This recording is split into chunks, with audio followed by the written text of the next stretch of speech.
আসসালামু আলাইকুম। আশাস কালার স্টুডিওর পক্ষ থেকে সবাইকে স্বাগতম।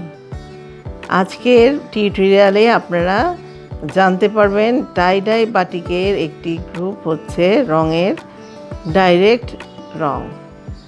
তো আজকের এই ভিডিওটিতে আমি দেখাবো ডাইরেক্ট ডাই কি, ডাইরেক্ট ডাইয়ের রেসিপি এবং ডাইরেক্ট ডাই করার পদ্ধতি। তো ফার্স্ট টু লাস্ট আমার সাথেই থাকুন। তো প্রথমে আমি জানিয়ে দিই, এই যে ডাইরেক্ট ডাই, এই যে দেখুন এরকম এখানে আমি এক তোলা করে প্রতিটাই কিনে নিয়ে এসেছি। মূলত এই ডাইরেক্ট ডাই করার সময় কাপড়ের ওজন অনুযায়ী এই রঙের পরিমাণটা দিতে হয়। তো সেই রেসিপিতে চলে যায় আমরা কি কি লাগছে। তো ডাইরেক্ট ডাই কি প্রথমে আমরা শুনি। ডাইরেক্ট ডাই হচ্ছে পানিতে দ্রবণীয়, এটা ম্যাটেরিয়ালের সাথে কোনো বন্ডিং তৈরি করে না এবং এই ডাইরেক্ট ডাই দামে সস্তা এবং সহজেই করা যায়, রং করা যায়।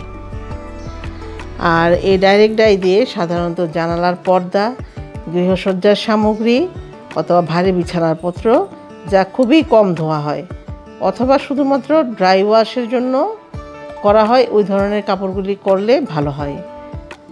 এবং ট্রিটমেন্ট করে রঙকে পাকা করা যাবে, কিন্তু রং কিন্তু ভ্যাট রঙের মতো হবে না, খুব উজ্জ্বল একটা রং হয় এই ডাইরেক্ট ডাই। তো যে চলুন আমি কিন্তু প্রথমেই রঙের রেসিপিতে পদ্ধতিতে চলে যাই। তো প্রথমে এই যে পানি নিয়েছি পরিমাণ মতো, পানিতে কিন্তু প্রথমে দিয়েছি লবণ, চুলাতে পানি বসিয়ে দিয়ে লবণ দিলাম, তারপরে রং দিয়ে গুলিয়ে আমি প্রথমে লবণ অল্প দিব, মানে পানিটা ফুটার আগে লবণ যে পরিমাণ লাগবে সেটা অর্ধেকটা দিব, তারপরে রং দেওয়ার পরে আমরা দিব আবার বাকি লবণটুকু, তারপর দিয়ে এবং সাথে সোডা অ্যাশ দিব এবং দিয়ে পানিটা ফুটতে দিব। ফুটন্ত পানিটাকে এটা আমরা 90 ডিগ্রি তাপমাত্রা যখন চলে আসবে, এই যে দেখুন আমি মেপে নিচ্ছি এখানে, তো 90 ডিগ্রি তাপমাত্রায় যখন চলে আসবে তখন আমরা আমাদের প্রি ট্রিটমেন্ট করা কাপড়টি এটাতে দিয়ে দিব। তো কাপড়টি দেওয়ার আগে আমরা ঠান্ডা পানিতে ভিজিয়ে নিব।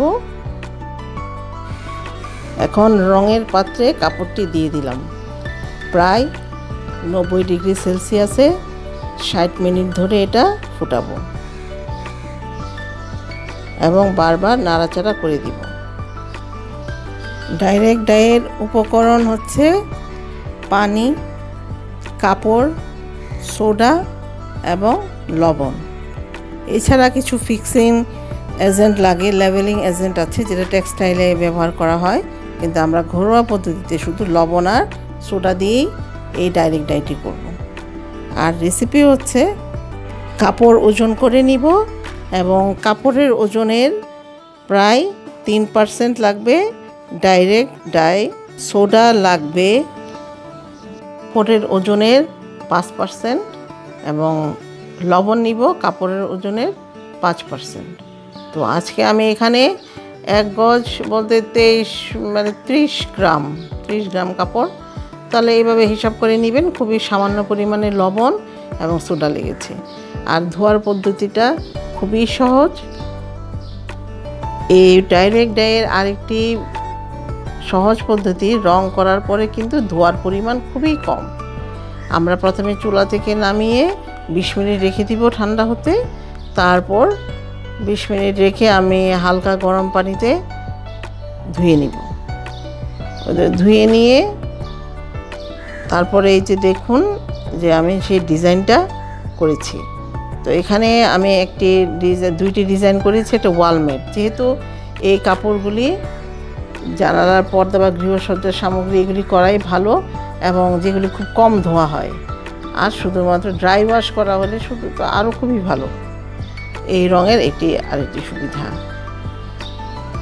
তো এই দুইটা আবার ওয়ালমেট।